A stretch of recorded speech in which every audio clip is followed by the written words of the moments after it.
ఒక్కసారి కొమ్మూరి గోల్డ్ కి కాల్ చేయండి. తాకట్లో ఉన్న మీ బంగారాన్ని విడిపించి మార్కెట్ ప్రైస్ కి వాళ్ళు కొనుక్కుని మిగతా డబ్బులు మీకు ఇచ్చేస్తారు. అందరికీ నమస్కారం. Welcome to Manam TV. నేను మీ పవన్ బెస్వాడ.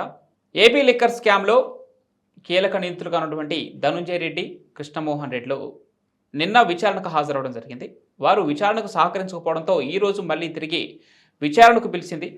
మరి విచారణలో వారు ఏం చెప్పబోతా ఉన్నారు? ఇప్పటికే భారతిరెడ్డి చుట్టూ ఏపీ లిక్కర్ స్కామ్ ఉచ్చు బిగుస్తోందా అన్న వార్తల నేపథ్యంలో వీరు ముగ్గురు కీలకంగా మారనున్నారు. ధనుంజయ రెడ్డి, కృష్ణమోహన్ రెడ్డి, అదేవిధంగా రీసెంట్గా అరెస్ట్ అయినటువంటి గోవిందప్ప బాలాజీ. గోవిందప్ప బాలాజీ ఇప్పటికే భారతీ సిమెంట్స్ డైరెక్టర్గా ఉన్నారు. భారతిరెడ్డి గారి ఆర్థిక వ్యవహారాలను ముఖ్యంగా చూసుకున్నటువంటి ఇన్ఛార్జ్ కూడా ఆయనే. సో ఈ నేపథ్యంలో వీరు ముగ్గురు ఎలాంటి విషయాలను వెల్లడించబోతా ఉన్నారు? మరొక పక్క ఇప్పటికే అంటే అప్రూవర్గా మారినటువంటి వాళ్ళని కూటమి ప్రభుత్వ నేతలుగా, కూటమి ప్రభుత్వ మనుషులుగా చెబుతున్నటువంటి వైసీపీ పార్టీ మరి ఈ లిక్కర్ స్కామ్లో కూడా వీరు ముగ్గురును కూడా కూటమి ప్రభుత్వానికి అప్రూవర్లుగా మారిన ఆ మనుషులుగా చెప్పబోతోందా? ఏం జరగబోతోంది? విశ్లేషణ తీసుకుందాం. మనతో పాటు సీనియర్ జర్నలిస్ట్ డాక్టర్ భరతరెడ్డి గారు ఉన్నారు. సార్ నమస్తే. నమస్తే. ఏం జరగబోతోంది? ఈ ముగ్గురు వ్యక్తులు ఏపీ లిక్కర్ స్కామ్ విచారణలో ఎలాంటి విషయాలు బయట పెట్టబోతున్నారు అనుకోవచ్చు?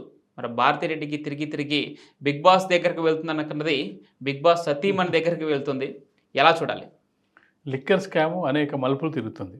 తిరిగి 32 మంది మీద ఇప్పుడు కేసు నమోదు చేయడం జరిగింది. 31, 32, 33. 31, 32 ఎవరంటే సీఎంఓ ఆఫీసులో పనిచేసిన వ్యక్తులు. ఒకరు విశ్రాంత ఐఏఎస్ ఆఫీసర్ ధనుంజయ రెడ్డి, మరొకరు కృష్ణమోహన్ రెడ్డి ఓఎస్డి, అంటే జగన్మోహన్ రెడ్డికి పర్సనల్ ఉండే ఓఎస్డి.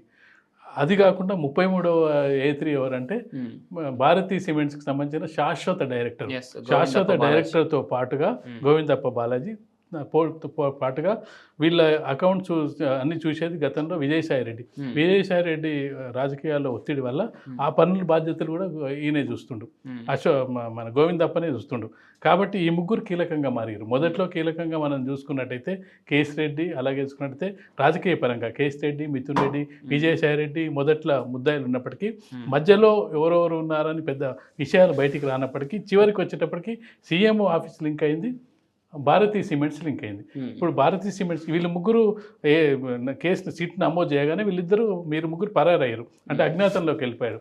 ముందస్తు బెయిల్ కోసం ప్రయత్నం చేయడం జరిగింది. పరారీలోకి వెళ్ళిపోయిన తర్వాత 3 రోజుల క్రితం బాలాజీ గోవిందప్పను బెంగళూరు అరెస్ట్ చేసి అతను రిమాండ్ తీసుకొని అతని విచారణ కొనసాగుతున్న సందర్భంగా ఇప్పుడు ఎవరైతే కృష్ణమోహన్ రెడ్డి, ధనంజయ రెడ్డి ఉన్నారో వాళ్ళు సుప్రీంకోర్టు రిలీఫ్ ఏమిచ్చిందంటే మీరు సిట్ ముందుకు హాజరవ్వండి, మీకు 16th వరకు మిమ్మల్ని సిట్ అరెస్ట్ చేయదు అని చెప్పి ఒక హామీ ఇవ్వడంతో వాళ్ళు నిన్న మనం చూసుకున్నట్టయితే సిట్ ముందు హాజరవ్వడం జరిగింది.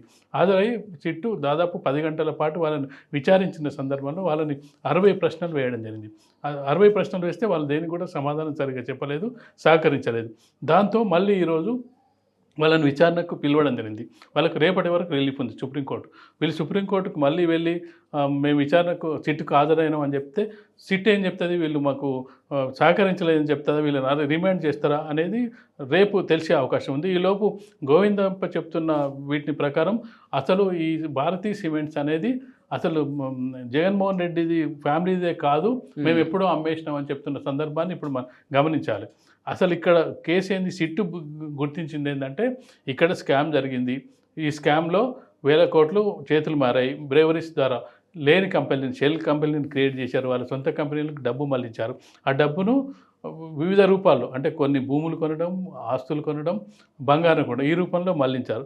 ఏ కంపెనీల ద్వారా మళ్లించారు, ఎక్కడి నుంచి మళ్లించారు, అసలు సూత్రధారులు కనిపించారు, అసలు పాత్రధారులు ఉన్నారు, సూత్రధారులు ఎవరు, సీఎంఓ ఆఫీస్తో లింక్ అవ్వడంతో జగన్మోహన్ రెడ్డి చుట్టూ తిరుగుతుంది అనేది ఇప్పటి వరకు వచ్చిన అభిప్రాయం. దాంతో పాటుగా ఇప్పుడు భారతి కూడా ఇందులో ఇన్వాల్వ్ అయిందా, ఎందుకంటే భారతిరెడ్డికి సంబంధించిన కంపెనీ ఉంది, అది సిమెంట్ కంపెనీ. కాబట్టి ఇప్పుడు విచారణ జరుగుతున్న ఈ ముగ్గురు ఏం చెప్తారు, చెప్పేదాన్ని బట్టి నెక్స్ట్ విచారణ ఏ విధంగా కొనసాగుతుంది, మరింత మంది ముందుకు వచ్చే అవకాశం ఉందా సిట్ విచారణలో, లేకపోతే ఈ కేసు ఇక్కడితో సిట్ ఒక అభిప్రాయానికి వస్తుంది అనేది మరొక 2-3 రోజుల్లో తెలిసే అవకాశం అయితే కనిపిస్తుంది. అయితే ఇప్పటికే 10 నుంచి 11 సిబిఐ కేసులు, ఈడీ కేసులు, ఇలాంటి ఎన్నో కేసులు జగన్మోహన్ రెడ్డి పైన ఉంటాయి. ఇప్పుడు సిట్టుకు లేఖ రాసింది ఈడీ, ఇదే లిక్కర్ స్కామ్లో దీనికి సంబంధించిన ఆర్థిక లావాదేవీలను బయటకు తీయాలని చెప్పేసి ఆదేశించడం జరిగింది. సో ఇప్పుడు వీరి ముగ్గురికి ఆ జగన్మోహన్ రెడ్డితో ఉన్న లావాదేవీలు బయటకు తీస్తారా? ఏపీ లిక్కర్ స్కామ్ కోసం వీరు చేసినటువంటి ఆర్థిక లావాదేవీలు ఎంతవరకు బయటకు వచ్చే అవకాశం ఉందనుకోవచ్చు? ఈ లిక్కర్ స్కామ్కి సంబంధించి అసలు కేంద్ర ప్రభుత్వం చాలా సీరియస్ తీసుకుందని చెప్పొచ్చు. ఎందుకంటే లిక్కర్ స్కామ్ ఆంధ్రప్రదేశ్లో తర్వాత బయటపడ్డది. అసలు ముందుగా బయటపడింది ఢిల్లీ ఉప ముఖ్యమంత్రిని వాళ్ళు దాదాపు 11 నెలల పాటు జైల్లో పెట్టడం జరిగింది. ఈవెన్ ముఖ్యమంత్రి కూడా జైలుకి వెళ్ళడం జరిగింది. ప్రభుత్వం కూలిపోవడం జరిగింది. తెలంగాణలో కూడా లిక్కర్ స్కామ్స్ సంబంధించి ప్రభుత్వం వేరే కారణాలతో కూలిపోయినా కవితను కూడా అరెస్ట్ చేయడం లిక్కర్ స్కామ్స్ సంబంధించి. ఇవన్నీ 2 ప్రభుత్వాలు కూలిపోయిన తర్వాత నెక్స్ట్ ఆంధ్రప్రదేశ్కి సంబంధించిన లిక్కర్ స్కామ్ బయటకు రావడం జరిగింది. ఇది జగన్మోహన్ రెడ్డి చుట్టూ తిరుగుతుంది అనేది కూడా ఒక అభిప్రాయం నెలకొన్నది. ఇప్పటివరకు ఆ పేర్లు బయటికి రాకపోయినప్పటికీ ఈలోపు ఒక్కొక్కరిని అరెస్ట్ చేసుకుంటూ వెళ్ళిన సిట్ బృందం కూటమి ప్రభుత్వం రాగానే సిట్ని ఏర్పాటు చేయడం జరిగింది. అసలు లిక్కర్ స్కామ్ ఏ విధంగా జరిగింది, ఎందుకు జరిగింది అనే దాని మీద ఒక్కొక్కరిగా వెళ్తున్న సందర్భంలో కొన్ని లీకులు విజయసాయి రెడ్డి కూడా ఇవ్వడం జరిగింది. కేసు రెడ్డికి సంబంధించిన లీకులు విజయసాయి రెడ్డి ఇవ్వడం జరిగింది. అంటే ఒకటి ఇక్కడ 2 మనకు కనిపిస్తుంది. అంటే ఈ ఎవరైతే అత్యంత జగన్మోహన్ రెడ్డికి సన్నిహితంగా ఉన్న వ్యక్తులు రాజకీయ పార్టీ నాయకులు, సీఎంఓ ఆఫీస్లో పనిచేసిన వ్యక్తులు, అంటే వీళ్ళంతా జగన్మోహన్ రెడ్డికి తెలిసి చేశారా, తెలియక చేశారా, లేకపోతే ఆయన ఆజ్ఞలకు అనుగుణంగా చేశారని సిట్ బృందం గుర్తించే పనిలో ఉంది. దీంతో పాటుగా ఈడీ ఎంటర్ అయింది. ఈడీ ఎప్పుడు ఎంటర్ అవుతుందంటే ఈడీ వాళ్లకు ఆర్థికపరమైన లావాదేవీలు జరుగుతున్నాయని అనుమానం వచ్చినప్పుడు ఎంటర్ అవుతుంది. వాళ్ళ బ్యాంకు డీటెయిల్స్, వాళ్ళ ట్రాన్సాక్షన్స్, ఎవరి నుంచి ఎవరికి ట్రాన్స్ఫర్ అయినాయి, వాళ్ళు భూములు కొంటే ఎవరి పేరు మీద కొన్నారు, ఎందుకు కొన్నారు, వాళ్ళకి ఇన్ని డబ్బులు ఎలా వచ్చినాయి, అంటే సడన్గా డబ్బులు వచ్చి ₹1 కోటి ఎవరైనా కొన్నారనుకో ఈడీకి అనుమానం వస్తుంది. వీళ్ళు ఇన్కమ్ ట్యాక్స్ వాళ్ళు కూడా రైజ్ చేసే అవకాశం ఉంటుంది. దానికి కారణాలు చూపించాలి. నీకు ఈ ₹1 కోటి డబ్బులు క్యాష్ ఎక్కడి నుంచి వచ్చిందని చూపించాలి. అంటే నాకు ఆస్తులో లేకపోతే బయట ఇవన్నీ చూపించాలి. అంటే ఈడీ ఎంటర్ అయినప్పుడు ఏమవుతుందంటే వాళ్ళు ఈ 33 మందికి సంబంధించిన బ్యాంక్ ట్రాన్సాక్షన్స్, లావాదేవీలు ఇవన్నీ కూడా పంపించమని చెప్పింది. ఇప్పుడు ఈడీ ఎంటర్ అవడంతో ఏమైందంటే పూర్తి స్థాయిలో విచారణ ఈడీ కంట్రోల్లోకి కూడా వెళ్ళిపోయింది. ఈడీ విచారణలో ఈడీకి మనకు సిట్కు, సిబిఐకి, సిఐడికి తేడా ఏంటంటే వీళ్ళు సాక్ష్యాలు సేకరిస్తారు. సేకరించిన సాక్ష్యాలు మళ్ళీ కోర్టుకు సమర్పిస్తారు. వీళ్ళకి శిక్ష పడేంత వరకు ఆ సాక్ష్యాలను వీళ్ళు చూపిస్తూనే ఉండాలి శిక్ష పడేంత వరకు. సిబిఐ కానీ, సిట్ కానీ, లేకపోతే సిఐడి కానీ ఈడీకి అది ఉండదు. ఈడీ ఏంటంటే వీళ్ళ మీద ఆరోపణలు చేసి కోర్టుకు సమర్పిస్తుంది. నేను నిజాయితీ పరుని అని వీళ్ళు ఎవరైతే ఆరోపింపబడ్డ వ్యక్తి నిరూపించుకోవాలి. సిబిఐ దగ్గరనేమో సిబిఐ నిరూపించాలి. ఈడీ దగ్గరికి వచ్చేటప్పటికి ఈడీ నిరూపించదు. ఈ వ్యక్తులు నిరూపించుకోవాలి. నీ మీద ఇగో నీ ఆర్థిక లావాదేవీలో అవకతవకలు చేశానని చెప్పి నీ మీద తోసేస్తుంది. నేను చేయలేదని చెప్పి వీడిని నిరూపించుకోవాలి. అందుకే ఈడీ కేసులు అంటే భయపడతారు. వాళ్ళు జస్ట్ సబ్మిట్ చేస్తారు అంతే. వీళ్ళు తప్పు చేసిరు, ఇన్ని రకాల ఆరోపణలు, అవినీతి చేసిందని చెప్తారు అంతే.